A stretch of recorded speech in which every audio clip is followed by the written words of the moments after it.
Hi guys, this is gsno.com and I'm here with the Samsung Galaxy A53 5G for a quick hands-on. So we're dealing with the latest mid-range phone from Samsung, which comes with a plastic backside in a beautiful blue hue. It also comes in peach, white or black. It has the trademark slopes around the camera module, as you can see here, gently sloped all around it for a quad camera setup. And thanks to the backside being matte, it's harder to smudge or stain or make it dirty with grease. We have here a pretty solid frame. I would say it's plastic yet again. The good news is that this phone has IP67 certification, so it can take some water and dust, some sprinkles, and even maybe a dunking or two. Okay, so the biggest novelty here is definitely the processor. This time around, the guys from Samsung switched from a Snapdragon to their own Exynos. Is the Exynos 1280, while the predecessors had the Snapdragon processors. So that's the biggest innovation which we have here.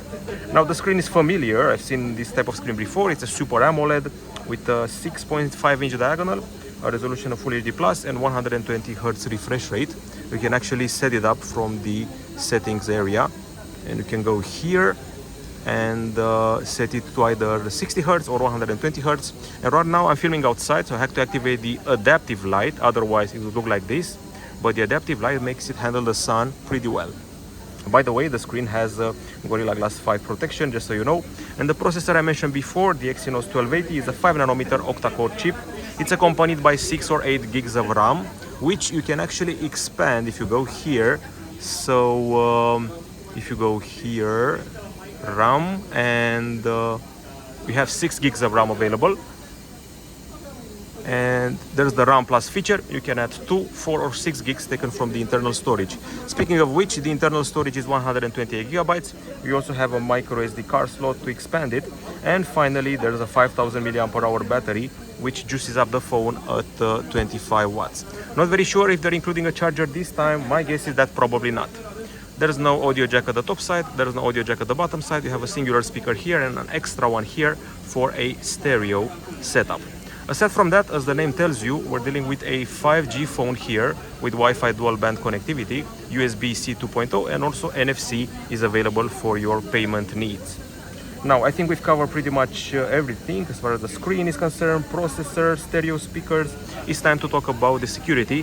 There is an optical fingerprint scanner embedded in the screen. And here in this punch hole at the top side, a rather small punch hole, is a 32 megapixel camera with 4K filming, so for your vlogger needs should be fine.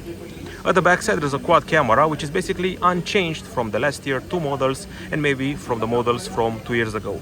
64 megapixel main camera with optical image stabilization, 12 megapixel ultra wide camera, 5 megapixel macro camera, 5 megapixel bokeh camera, LED flash, and 4K 30 frames per second.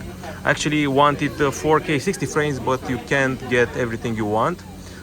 We also have a partnership between Samsung and Snapchat, which offers a series of AR masks every day. They're thematic ones like this Easter bunny and many more which you can apply. And aside from those, we have quite a few features here taken from the Galaxy S series. You have the Pro mode, you have the Pro video mode, you have single take, night mode, food, panorama, macro, slow motion, super slow motion.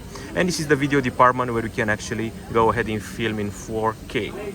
There's also a steady mode for improved stabilization, which is activated now, but only for Full HD. This is the photo mode, and I'm switching to ultra wide right now. I'm switching to 2x zoom. This is 4x, and you can go up to 10x if you want to, as I'm doing right now. Okay, now aside from that, let's see what else we have here. There's a portrait mode, and sadly, just like last year I complained about it. We don't have those cool studio options to apply those effects that the Galaxy S series has. I would say they're easily to implement, but Samsung is keeping them for the flagship. Now, speaking of software, the device here comes with Android 12 and One UI 4.1 on top of it, with a brand new widget system, a new widget picker, and more detailed widgets with all the information you can require. Extra security thanks to Knox and a fingerprint scanner in the screen. That's about it. Samsung is promising here a huge battery life, 1.5 days, maybe even 2 days out of it.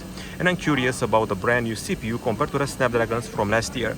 That's it from gsno.com. Hope you enjoyed this very quick hands-on. And we'll be back with more details soon in a review. That's it from us. Goodbye.